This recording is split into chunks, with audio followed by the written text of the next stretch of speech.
Welcome to Feel, Peel, Thrive, formerly Food Feels Banana Peels, a holistic podcast created to inspire a shift in perspective.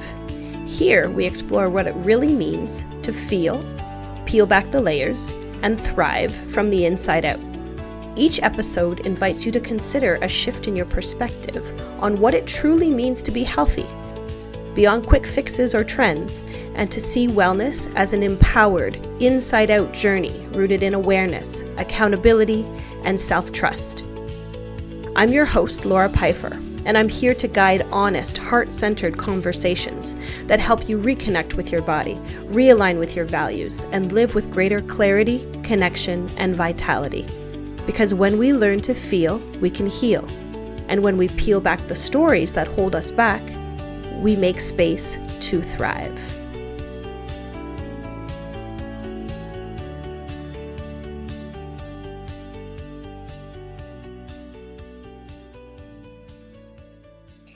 Hey and welcome. Today I am super excited to chat with a good friend and a wonderful human being, Stephanie Keezer. Steph is here to talk to us today about her role as a psychologist and inform us a little bit about how psychology can be very helpful as we navigate the path of ourselves. So Steph is a registered psychologist in Newfoundland, and she believes the success of therapy is built on establishing a safe and meaningful relationship between client and therapist. Stephanie believes in supporting people to identify and acknowledge their own patterns of behavior, examining where they may have developed them and whether or not they are serving the client well in the present context. Stephanie helps people navigate challenges like trauma and PTSD, depression, anxiety, life transitions. She works with stress management, parenting, especially as it relates to challenging behavior and or anxiety in children. She has experience working with adults and children with ADHD and helps them to understand and utilize their unique strengths, as well as promote neuroaffirming strategies to address their needs. Stephanie helps clients harness their own innate strength and resiliency and guides them towards creating the life they want to live. Beautiful introduction. Thank you, Steph, for being here today. It's lovely to speak to you. Thank you for having me. It's my pleasure. So today we're going to chat a little bit about your role as a psychologist and have you inform us a little bit about some of the things that you can help people navigate on their journey. Things have been very tumultuous for a lot of people of late, and we see a lot of people trying to move toward different modalities for help, moving away perhaps from like that modern medicine pill popping kind of stuffing things down and really looking to get deeper inside. So tell us a little bit about your role and what a psychologist does and how that aligns. Well, I guess I'll start by saying there are psychologists working in, many fields. So I can speak from, my own practice and my own kind of passion area that I'd like to work in. I think like as a society, we are getting a little bit better at maybe merging the worlds between, traditional medicine and more holistic options. So I have seen definitely an uptake in clients who have tried a variety of things to manage their stress and overwhelm in recent years. And I love working with, interdisciplinary agencies or working with various practitioners and kind of really looking into a holistic, what we call like a wraparound service for our clients. So outside of the things in my bio, I think the bulk of my work is generally focused on, like was briefly mentioned there, establishing patterns of behavior. So everything in life operates in, behavioral patterns, things that we view as overwhelming today or potentially triggering, things that, are not serving us well, that usually have a foundation in our earlier life experiences. So whether you come to me for, depression, anxiety, parenting, getting divorced, your family dynamics are changing, most roads lead back to, where is the struggle in here? How are you feeling this in your body? What is this reminding you of? What is coming up for you as we discuss this? And really going back and looking at all of the paths that kind of led us to this moment and what skills you have developed along the way that we can capitalize on and utilize in this moment to help you as you heal, but also what things may be holding you back or what things may appear to be about one thing at the surface and really actually have a meaning that's much more interconnected. So I always say to my clients, it's like a big, I use the analogy that's out there, a big tangled ball of yarn, of many colors. And today we may be talking about purple, and another day yellow, and another day pink. And those are all the facets that kind of make up your life, both your strengths and also your challenges. And I think the happiest, healthiest people are constantly kind of taking a holistic look at those things and really thinking, what makes me tick? Why am I the way I am? What things in my life are really working for me? And what things would I like to work on? And then that's where a professional like myself comes in, and we can kind of get to the places where you feel like there's a little room for improvement, or perhaps you're feeling really heavy at the moment.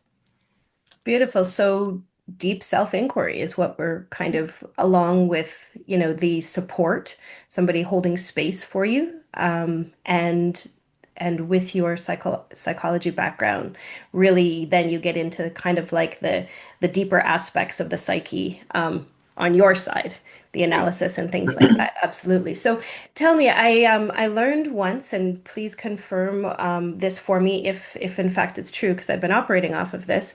Our belief systems develop before the age of 8, generally, before our brains are actually able to properly cognize our experiences. Is that correct? Or somewhere in and around there? Yeah. So definitely our earliest critical language time is definitely, even pre the age of 8. So emotional literacy is generally built even, the biggest foundation up to the age of 3. But brains are neuroplastic, which means they can always be changing. We can always be learning new ways of coping, new ways of interpreting the world. So I guess the notion that there, is that you've kind of been given this roadmap and it stops changing at a young age is not true, and thank goodness, or else my work wouldn't be so meaningful. But definitely, I usually use the analogy of like the lens through which you view the world. So based on your own early life experiences, based on the modeling that you've had from your caregivers, absolutely your emotional range, your emotional literacy, the development of your prefrontal cortex, which is what houses all our most higher order thinking, our ability to regulate our feelings and to interpret the world, all of that is experience based.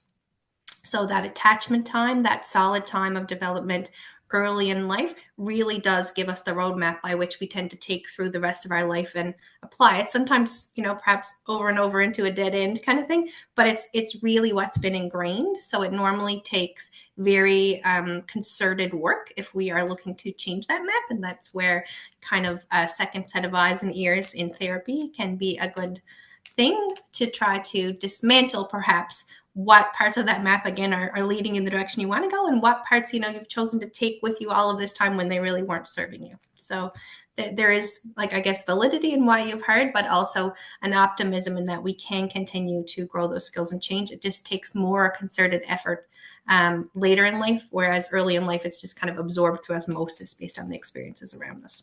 Right. And likely why we are all so incredibly different as adults and people, depending on your upbringing. If you had safe attachment and bonds with your family or caregivers, that's setting you up for a certain direction in life. And then those of us with unsafe attachment bonds, then it's taking us down another avenue. And for me in my journey, it's been very interesting to go back to those experiences and recognize that this is actually from the time when I was very, very young, and all of the things that manifest along the way are a representation of what I took to be true in my experience as a tiny little girl. And I feel like for a lot of people, that could be very helpful and empowering should they choose to look at it. I'm not crazy. I'm not all of these things. Certain Mhm. things weren't aligned for me when I was younger, and so now I have the opportunity to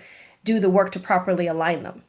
Yeah. I mean, a common thing I say to my clients is, you are sometimes being very hard on yourself, or really spending a lot of time being down about your current functioning when really it's functioning that's using a brain and a body which you had barely any hand in wiring up early on.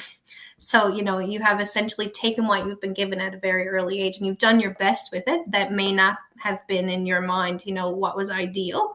But that tends to be where a lot of that discourse comes in, is like, I'm here and I want to be here.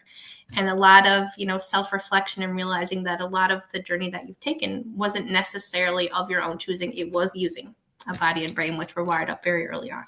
Absolutely. And so this brings up the question for me of like the blame game. Sometimes we Mm-hmm. blame our parents. We take on, and I know for many years I did a more of a victim mentality. These things are happening to me, and it's all because of these experiences that have happened. But how do you navigate that when somebody comes in and they're a victim and they're blaming all these external circumstances, beginning with their parents, for what is manifesting in their lives currently?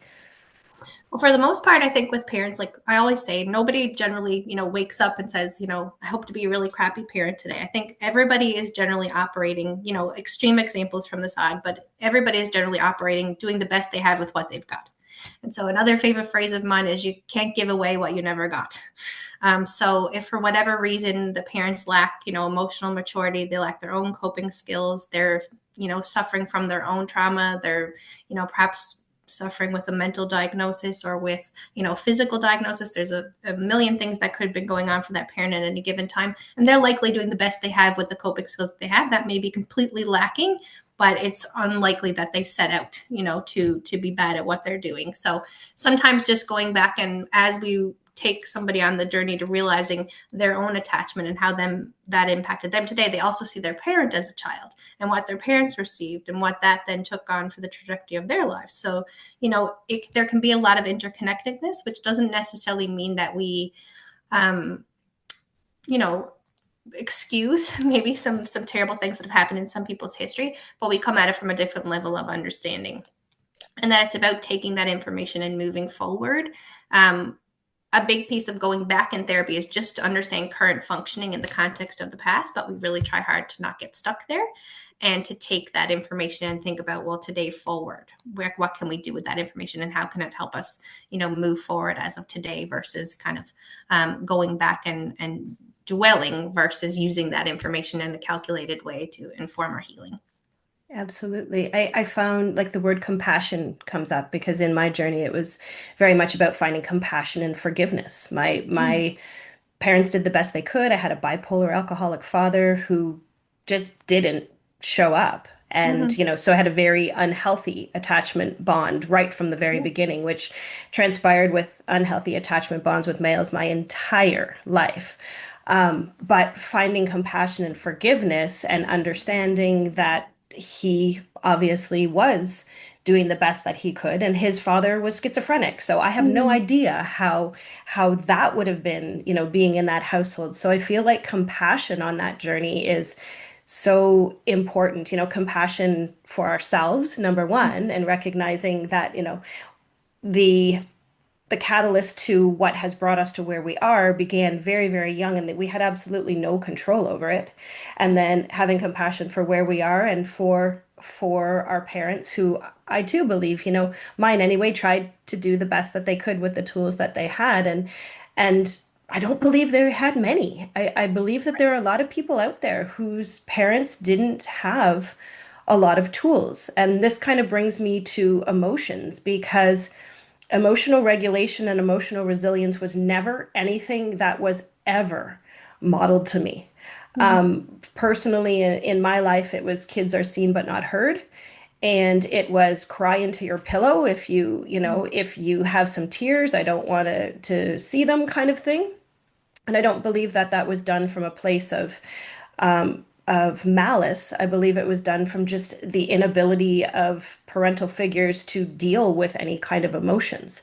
So for me, I guess the next question that I would like to talk to you about as a psychologist, psychologist people come in, I believe, for a lot of like issues that they believe are like mental related, correct? Like, Yes, that's usually the impetus to get people in. I mean, my yes. practice tends to be very body based, but generally people don't recognize that when they're first entering. It's usually like, is there something wrong with me and how can I quickly fix it? Yes. So from that premise, we now begin to look into, I believe what we're going to talk about next is the emotional aspect of the imbalance, right? We come in and say we have, something like depression. And we think, okay, this depression, it's all in my mind. Let's talk about, because you and I have these conversations, and I love chatting with you about this stuff because you have so much information and scientific background to work with, but not only the fact that you also operate from a more holistic approach in that you recognize how important it is to get somebody into their body to begin to feel these emotions. So talk to us a little bit, Steph, about how emotions are connected with these imbalances that we're seeing. Well, I could go on about this all day. I think to start, I think like emotional literacy um, in recent years has been drifting away from us. So as we get into a society that is less connected, and that can be for many reasons. It can be more disconnected because we are spending more time on screens. It can be more disconnected because physically we're in larger spaces and we're having smaller families. So there's less people, often in a bigger house, which means that, children can come home from school and somebody can go upstairs and someone can go to the basement, and, everybody's not kind of swished together around a kitchen like they would have been in the past. So again, back to that modeling idea, this idea that everything that you learn early in life about emotions is through osmosis. That is nothing that you're born with. It is purely taught to you from, the age of being a baby. So if there's not somebody kind of constantly by your side as a young child saying, what are you noticing in your body right now? How are you feeling? Oh, you can't tie your shoe. I can see there's a feeling kind of coming over you. What is that? Usually most children will be able to absorb the basics. So we'll say like happy, sad, mad. Obviously, emotions are much more nuanced than that. But you think about it, if you kind of don't have that emotional map and you are trying to tie your shoe, for instance, and it's tricky and you can't really get to it, and all you have in your repertoire is happy, sad, mad, you're like, guess this is mad. I'm going to throw this shoe, right? What you're really feeling is probably a more nuanced emotion like frustration. Mhm. But if you don't have someone there to label that and say, I'm frustrated in this example, or when I'm frustrated, I can sometimes feel myself getting hot. This is what it looks like in my body. That's the very early days of that emotional literacy. And that really does help to inform our interpretation of events as an adult. So if you haven't had a great opportunity for that emotional literacy, which is, again, building that prefrontal cortex where all that future emotion regulation will happen, then a lot of misinterpreting of events from that point on happens. So when you don't really understand what you're feeling in your body and you don't really have a way to label it and to interpret it and to make sense of the world around you with that lens, a lot of incongruence starts to happen. And then usually two things happen. You stuff down those feelings for a very long time because they're unfamiliar and they're kind of icky and you just don't like them. So you kind of got to like stuff to do. You got to push them down, put your head down and kind of go through life. And then they usually come out in, ways further along, physical illness, suddenly something relatively minor happens, in your adult life and a huge reaction occurs. So, that's one way. Or as a young child, your nervous system just takes over and you are usually constantly operating in a place of fight, flight, freeze because everybody is born with their limbic system intact. So everybody has fight, flight, freeze from birth. Everything else beyond fight, flight, freeze requires, again, that reciprocal reaction, requires those experiences and that interpretation. And someone essentially mentoring you for what the feelings are, how they look, how they feel, what we can do about them. So obviously people have hugely varied models when it comes to these types of things. When you don't have strong emotional literacy, you tend to tip back toward the ones that are very well developed, which again are your stress response. So as a young child at that point, you may mostly operate from the middle of your brain where your stress response lives. And for that reason, your prefrontal cortex may not get the attention that we would like, and those ability to regulate your emotions and even your memory and your cognition and all kinds of things can be impacted. So when we talk about things potentially in childhood or later in life, like ADHD, depression, anxiety, it often started with that brain development and your ability to really make sense of the world around you, how it's impacting you, what you are feeling, and to then, be able to both label that for yourself so that you can really understand your own experience in the context of that emotional literacy, and also learn to develop the skills to manage those uncomfortable feelings as they come up and to make sense of them and hopefully to prevent them from essentially kind of taking over. Wow, what a beautiful explanation about really insanely complex organism that we are and how emotions it sounds simple, but it's they're somewhat simple, but it's not. Like it No. really isn't, especially as an adult who has had to work with all of these things, with feeling into my body, labeling, finding new emotions that and how they feel in my body that I didn't even know were there because likely, like you said in the beginning, being programmed to those maybe three very basic core Mhm. emotions. So my next question becomes cover emotions.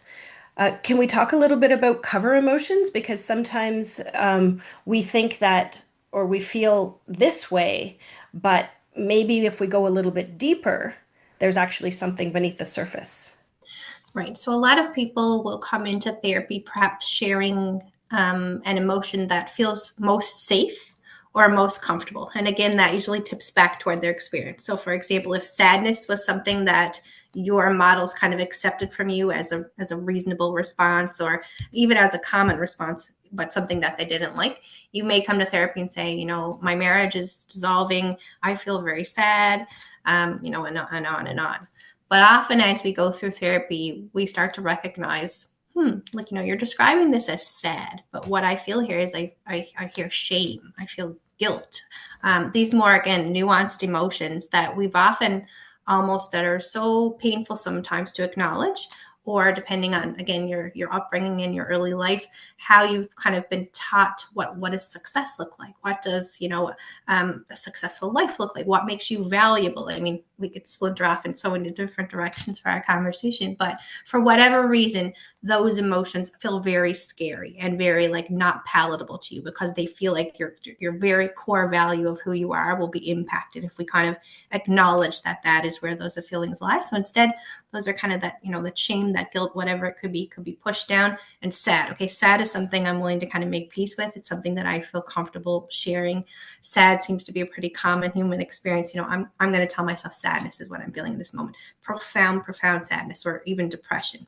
But once we kind of get into it, and again, we kind of start to peel back those layers, we realize, I'm sure there is sadness here, but I think it's deeper than that. I think there's something that you're struggling to really look at, or there's a place that you don't really want to go. So I'll usually say to clients, it's like we have these little filing cabinets in there, and there's some that are locked up tight and like put in the basement. And then there's some that we've kind of feel comfortable taking out and sharing with our friends and sharing with our colleagues and even with a therapist. So it's usually the files that we've really tucked away that we really would prefer not to open is usually where the growing and the healing comes from, because it's those things that we're kind of carrying around in what I usually call the computer program of our body, the background computer program that's running there all the time, whether it's conscious or not, that is significantly impacting, our emotion regulation, our physical health. All of that still exists, whether you choose to kind of acknowledge them or not. And it really is probably a driving force more than the average person realizes.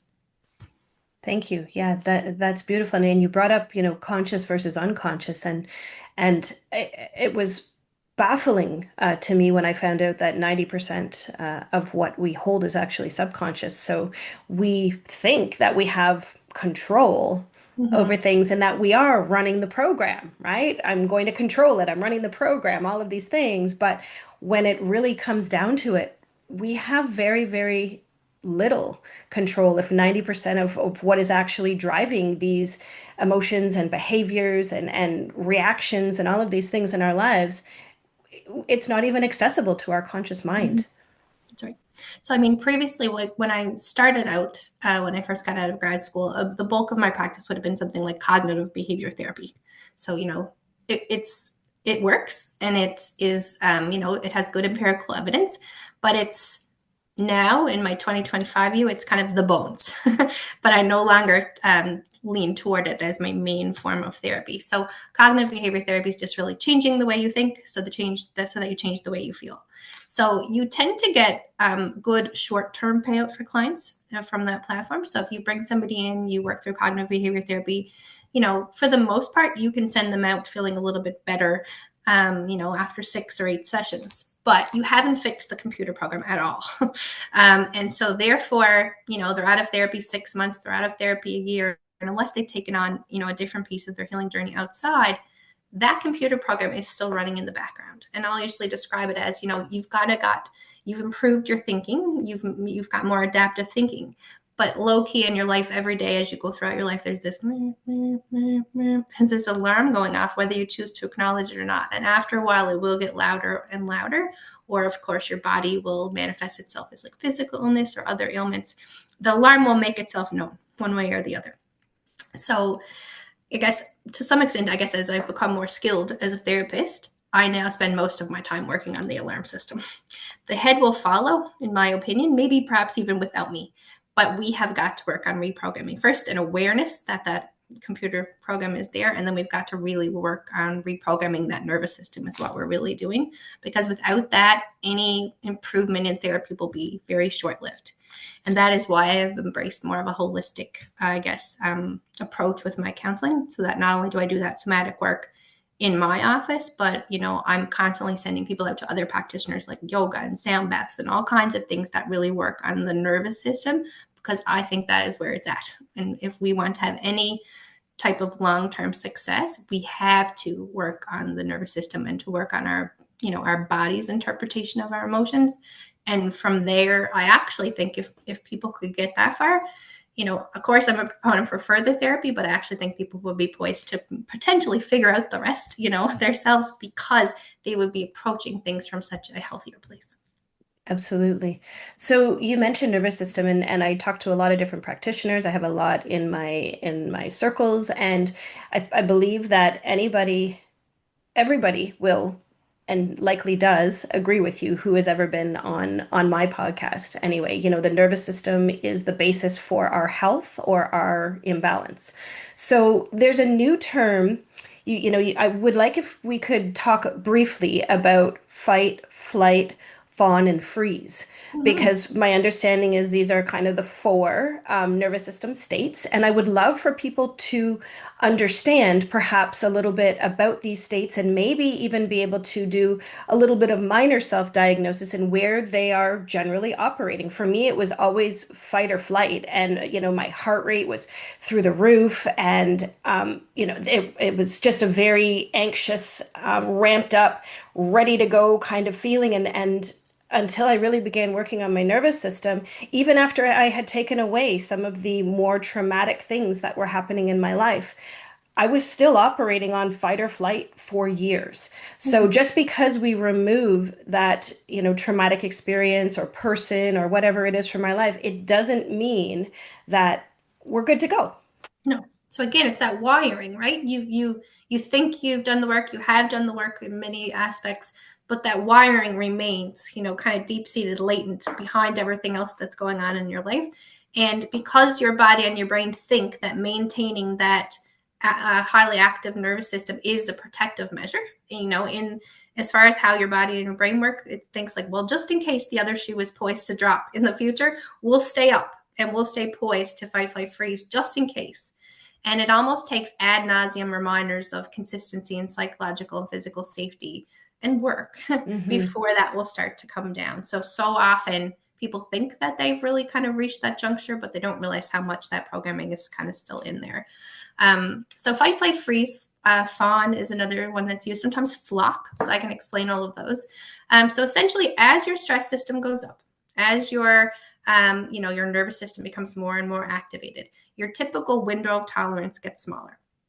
So your window of tolerance is just how you could operate day to day for the most part if there was this, non-existent idea of neutral.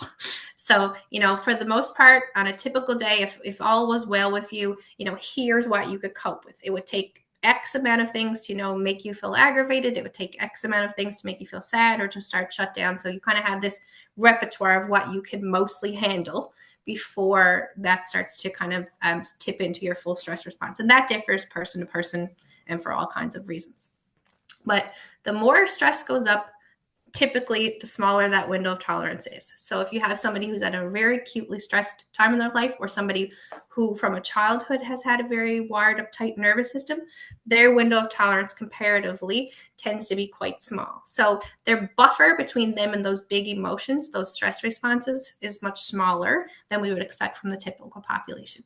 So that means that, as they go through day-to-day life, they just function day to day, things can tip them outside of, their regulatory zone, outside of their prefrontal cortex, and back into that midbrain, perhaps very quickly. So what that might look like, the fight can be, I see it all the time, very low frustration tolerance, curt, maybe like a little aggressive, recognizing that that you're snippy or short or less patient with your husband or your children, but you can't really put your finger on why. You don't want to be this way, but you can't help yourself.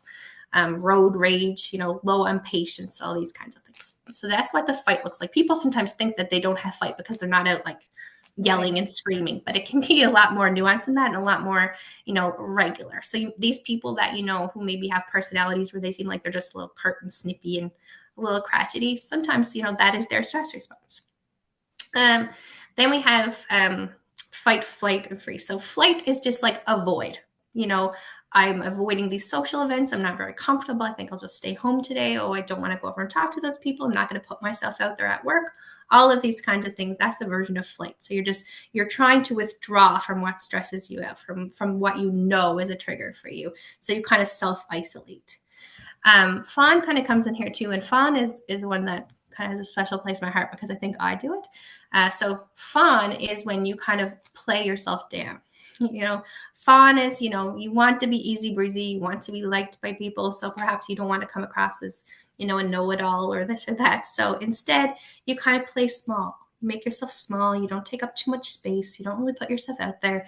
You're just like easy breezy, people pleasing. Mm-hmm. And that's kind of in that faun mode. So maybe things like I pepper my speech inadvertently with things like, you know what I mean?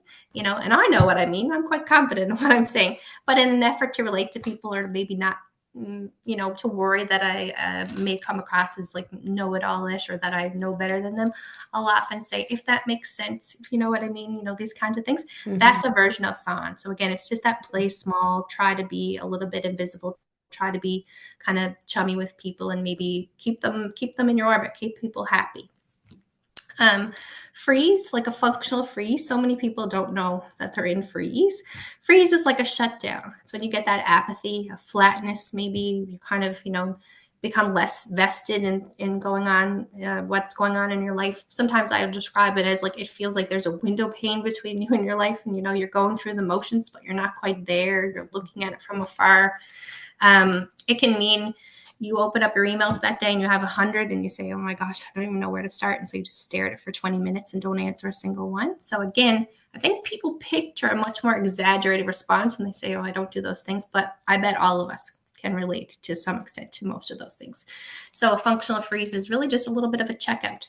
So proprioception is the brain-body connection. It's your ability to really feel, what's going on in your body. Interoception is making sense of the feelings that happen. And for so many of us, a huge survival function is shutting that off. So from an early age, we feel the stress. We probably don't know it's stress. We feel something that makes us uncomfortable, makes us feel a little bit unsafe, and we don't like it. So we kind of say, push that away. I'm going to focus over here on whatever I'm doing. So a lot of us spend our entire lives trying to sever that tie of proprioception, trying to ignore what's going on in our body, all the way to things like hunger cues, if you've been somebody who's kind of been a victim of diet culture, things like that. So just ignoring the cues that our body is giving us. And then suddenly, perhaps you're 40 years old and you're in a therapist's office and someone's saying, tune in, what's going on for you?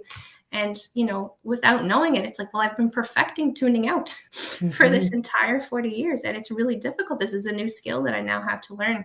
So again, that's a big part of what we're doing in therapy is trying to do that, tune in. And I'm sure similar to the work that you do, what is actually going on in there? And it takes quite a bit of introspection, quite a bit of stepping back, from what we're used to really reconnect. And that can be sometimes painful because obviously what we're reconnecting to is difficult, and we likely kind of sever those ties for a reason.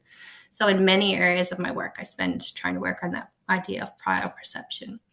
The last one was flock, which you'll hear sometimes. Bruce Perry in particular, he uses that term. So flock just means finding similar people. So it's essentially the concept of like trauma bonding. So flock means, you find other people that maybe have had tumultuous upbringings. You find other people who have perhaps been in bad relationships, because there's a normalizing factor. So, from children who might come from like really difficult homes, impoverished homes, home where there's drug use, parent in prison, those types of things. That's a population that I work with sometimes, and they will all find each other. You could be in a school of 700 children, and for whatever reason, these children kind of tend to gravitate together. That in itself is a stress response. That sense of belonging is still there, whether or not they identify, that that's what's driving it. And so the flock is just kind of finding like-minded people. Comes up a lot also in my therapy with relationships, with trauma bonding. Two people that are working through their own things or not working through will often, find one another, and kind of their trauma will play off of one another, and can kind of be quite difficult to dismantle. So yeah, I guess that's like the bones of fight, flight, freeze, fawn, flock, which again is the foundation for so much of my work, and really the foundation for so much, I think, of what's going on for most people at the core.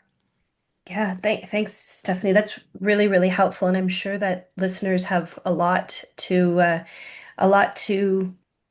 reflect on just after having that information. I'm going to definitely listen to this again, watch it again, because you articulate things so beautifully in a way that's very understandable, I believe, for everyone. So whether you have an idea of the mechanics behind the psychological, psycho-emotional connection, or whether you don't, the way that you've brought things together is in very simplistic terms that I believe that most people can navigate and understand and begin to have some perhaps new level of awareness of now the importance of the nervous system, maybe some ability to look into fight, flight, freeze, fawn, and flock, and see which parts of those are playing out in their own lives. I know that one of my teachers, and I always say this, your vibe attracts your tribe, right? So that's exactly what you said with flock,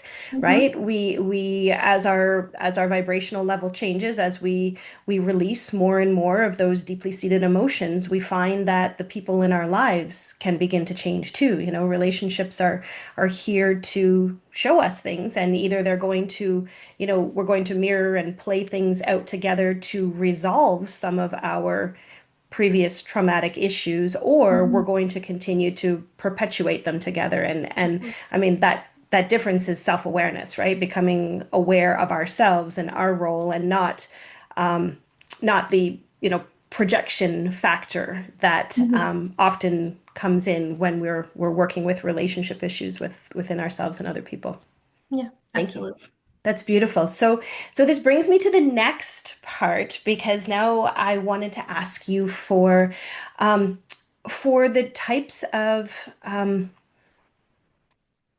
not solutions, but what people can begin to work with. Obviously, what you work with as a psychologist and a registered practitioner, but what are some of the other things? Not only that, but also what are some of the things other people who are identifying some of these imbalances and some behaviors and things that they might be able to look for these tools on their journey as well.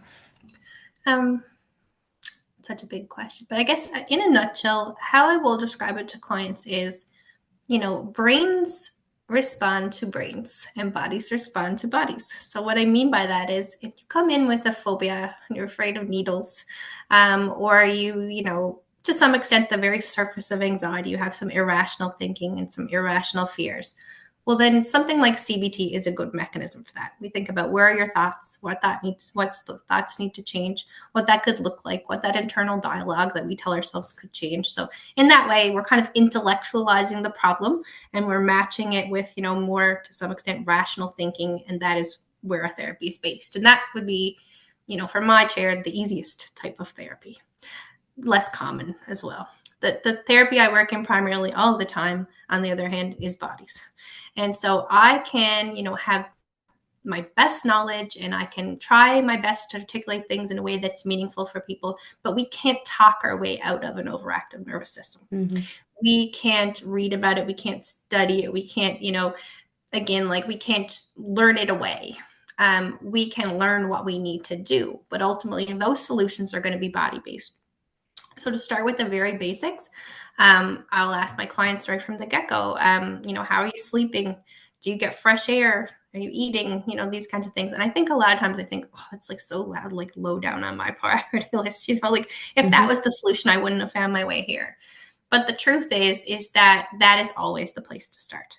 Because if you aren't doing those things, or if you don't have a handle on those things, whatever else is on the surface that you feel like is your biggest priority is being exacerbated so far by the lack of those other things. So if we really want to work on our nervous system, we really want to tune in to what's going on in our body, we need to start by doing things where we start listening to our body.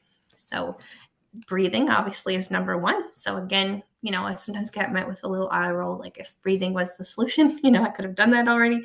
But people feel like breathing needs to be like going through, extensive breath work or having some kind of meditation. But I'll always tell people like it's much simpler than that. And everything in life really boils down to intention. So, you could go away and spend thousands of dollars and go on like a big retreat where all you did for a week was breathe and do yoga and all these kinds of things. But if you aren't really there with the intention of allowing that mechanism to really meet you at like a cellular level and to really begin to, again, connect you back to your body, then it can be somewhat inadvertently, but performative, like you're going through the motions, but you're Mm-hmm. not really taking from that exercise what we want you to take. So I always tell people, I would rather see you wake up a half an hour before the rest of your family, to pour a cup of coffee and sit there and put your phone aside and just take a couple big deep breaths. And if you can do that for me, every day for 10 minutes, it's okay if you never make it to meditation. It's okay if you never make it to some of the more structured things that we can do, because you are beginning your day every day with that intention of like connecting back with your body and noticing how you're feeling and, giving your body the time and your space to start out your day in a better way and to, have the, I guess, connection there to feel what you might need to address as the day goes on. So it's the bulk of this healing will occur from trying to make an effort to tune back in. Likewise, you might say, I'm going for a walk every day, but I'll say, well, okay, cool. Where do you walk? And then I'd be like, well, I walk all around my subdivision for 2 hours. And I'll say, maybe a 10-minute walk in nature. Mm-hmm. Do you like, for me, I really find water very Mm-hmm. soothing, very, important to my nervous system regulation. So I will seek out water. I will go in my backyard and sit by my pond. I will go to a river. I will go park on the beach. And I can get more by taking in, for me, that, time to take a couple of deep breaths by the water than I could from a big 2-hour walk. So again, it's about the intention. It's not, for fitness purposes, or it's not for check off a box and say you went to meditation or you went to yoga. It's about what are you doing? And I think people are shocked sometimes by how small that amount of time can be when it's really done with intention. And the other thing about nervous systems is they don't need, a big amount of stuff, a small amount of time. They need instead consistency, consistency, consistency. So if your nervous system is going to, quote unquote, let down its guard after all this time of being on high alert, it's going to need daily, consistent reminders that you are safe, that you are in control, that that you no longer have to allow those patterns to drive the bus, we'll say, of your life. And it's going to need that reminder over and over and over and over again before it's even going to kind of consider coming back. So I'll usually use, pretend numbers, but I'll say, if you're at a 10 out of 10, your nervous system, your computer program is at a 10 out of 10. For that 10 minutes, you take those deep breaths in the morning with your coffee. For just a minute, your body may get a chance, a little glimpse at like what it looks like to be an 8 out of 10 or a 7 out of 10. And then, as your children wake up and as you get to work and all that and the stress comes back, sure, you're going to shoot back up to a 10 out of 10, but you've just shown your body there's somewhere else to be besides this 10 out of 10 all the time that we've completely normalized as being our baseline. So if you're able to incorporate these little glimmers of breathing, physical activity, cutting out screens and focusing on quality of sleep, And then obviously even better is if we can incorporate some more structured things, like some of the things I'll tip people toward, like somatic based yoga, like vagal nerve practices, like things like a sound bath, which is like a guided meditation, something that maybe makes it more accessible for you to kind of relax and to tune into your body. Well, then that's even better again. But sometimes people are not ready for those ideas, or those ideas seem a little airy fairy to them or something. So I sometimes have to like win them over, first with I try to make an accessible explanation of, why we are doing these things.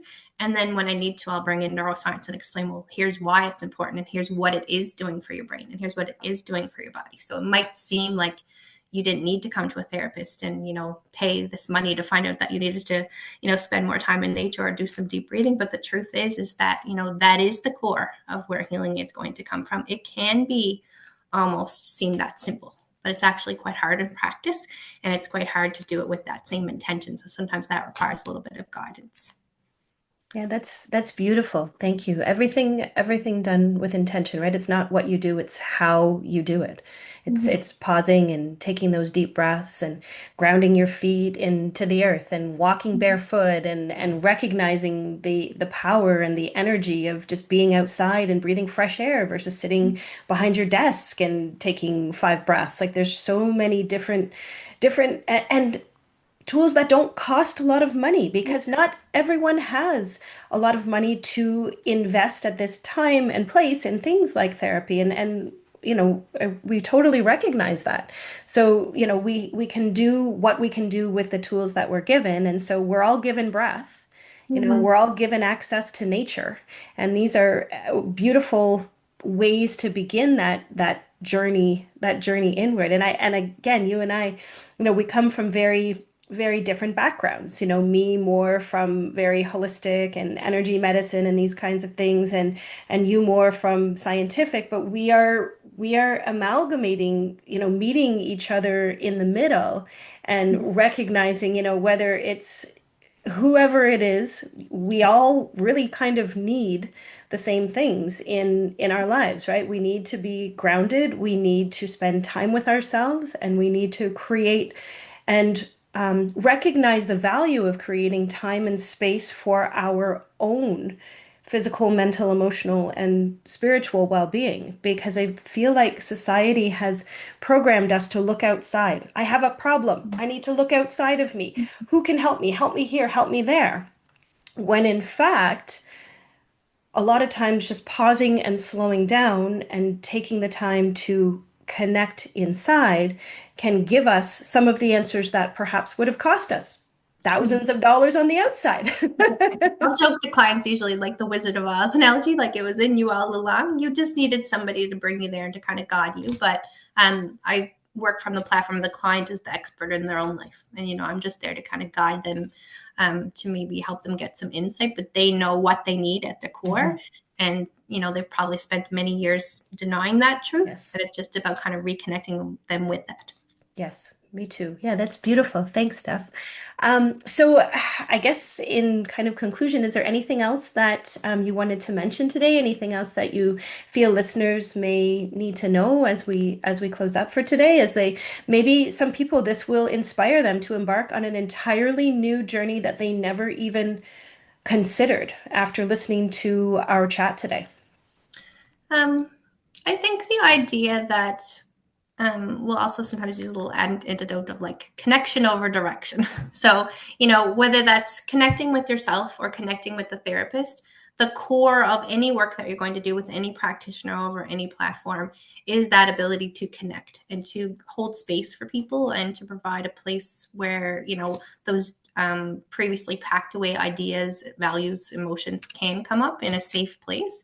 So I think if you're just, beginning your journey and you're either seeking out formal therapy or you're just beginning to kind of connect with yourself and your own body in that way, it is just about essentially it's at the rapport you're building with yourself, the rapport you're building with an outside connection, because though that psychological safety and that sense of physical safety that is built on that relationship is where all the healing is going to happen. So, it can take some time to get to kind of connect with ourselves again and to feel safe in doing so. So making an effort to hold space for yourself and to check in with yourself, like as a very, mini beginning, just to be able to take a few moments quiet, away from screens, away from your family, away from the hustle and bustle of every day, and just say, what's going on for me? How am I feeling? Is there something that I feel like I've maybe been carrying or ignoring for a long time that could potentially be impacting me?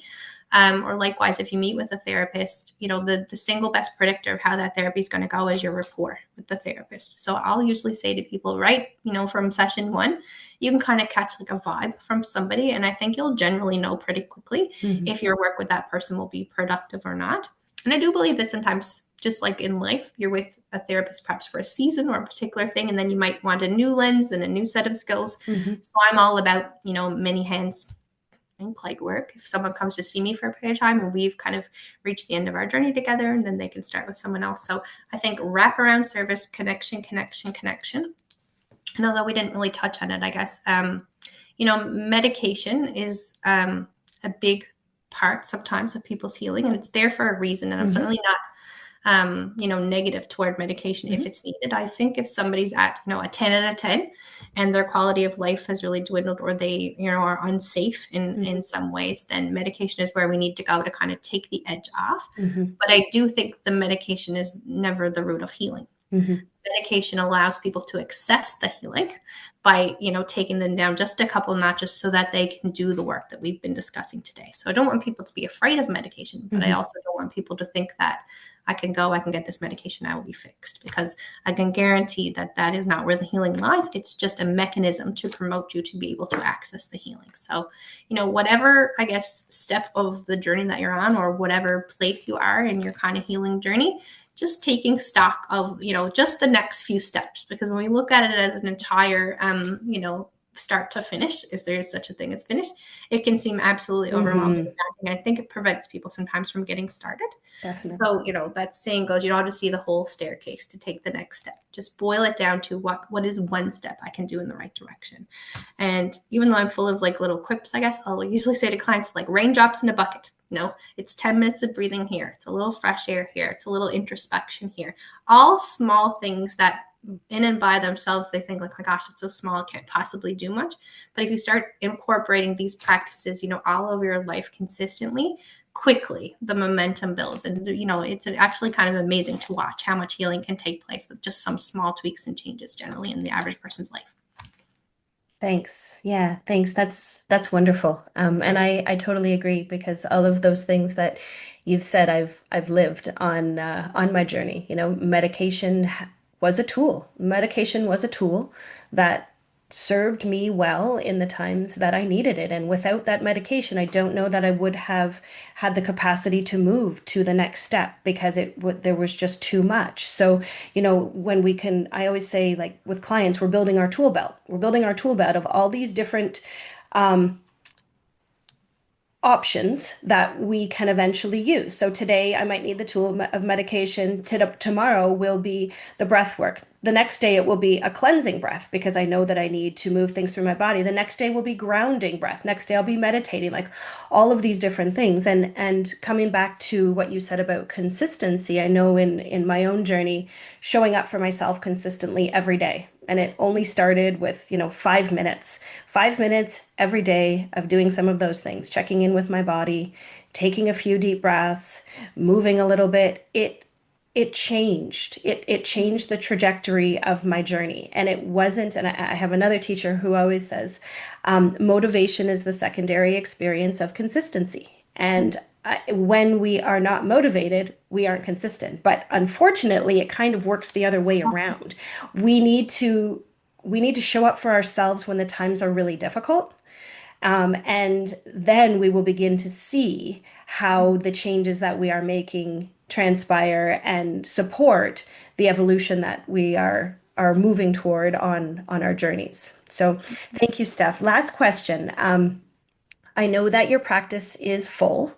Unfortunately, those of you who love Steph, she's not taking any clients at this time. However, I thought I would ask you if this resonated for listeners and they wanted to connect with someone in particular. I feel the one of the more beautiful aspects of what we've talked about today is the somatics connection. Mhm. If someone wanted to connect with a psychologist, and they would definitely need to ask, is that correct, about somatics, if that was part of their practice, how would they find someone? So usually, an easy, most common answer would be to check the regulatory body for where you live. It is required to be published. So there's a list of registrants that, here in Canada, in the States, it may be called licensure, but it works very similarly. So here in Canada, you can check any province, you can get a list of all the registered psychologists who are, in good standing and practicing. And then usually most psychologists also publish a small biography about themselves. So look for words like polyvagal theory, somatic work. Those are all clues that that person works in the area of body or somatic work. And then if you're not certain and you've, narrowed it down to getting a couple of names, you can always ask them. So, what platform do you work from, or what is your preferred, we call it like, your framework that you would be working from. So you can, it doesn't, you can do a little mini interview. It doesn't hurt to ask questions. Make sure you feel aligned with that person's area of practice and that you feel like their area of practice is aligned with what you need. And, any psychologist is going to be only too happy to talk a little bit about how they work, what, disciplines that they draw from, those kinds of things. So a great place to get the original list would be the regulatory body. And then from there, you can, a lot of places now have websites. You can read biographies. You can see a little bit about their training, a little bit about their preferred frameworks. Just like I mentioned in my bio, I kind of hit on the things that I'm, most interested in or that I've done additional training in. So most people operate in a similar manner. Okay. All right. Thanks so much, Steph. I greatly appreciate your time today and all that you have shared. It's been so incredibly valuable. I can't wait to listen to this episode again. And I know that it's going to be likely quite profound for some people when they listen to the level of explanation that you've given for things that we feel. And that is such a gift. So thank you for sharing your gifts with me and with listeners today. Again, I'm so incredibly grateful, and I hope that we can do this again. Thank you for having me. My pleasure. Thanks so much for tuning in to Feel, Peel, Thrive. I'm so grateful you're here and part of this space for reflection and growth. If something from today's episode spoke to you, please share it with a friend or someone who might need it. And take a moment to rate, comment, or leave a short review for me on Apple, Spotify, or YouTube. It really helps the podcast to grow and keeps these conversations flowing to more people who are ready to shift how they see health and healing. Together, we can help more people feel, peel, and thrive from the inside out.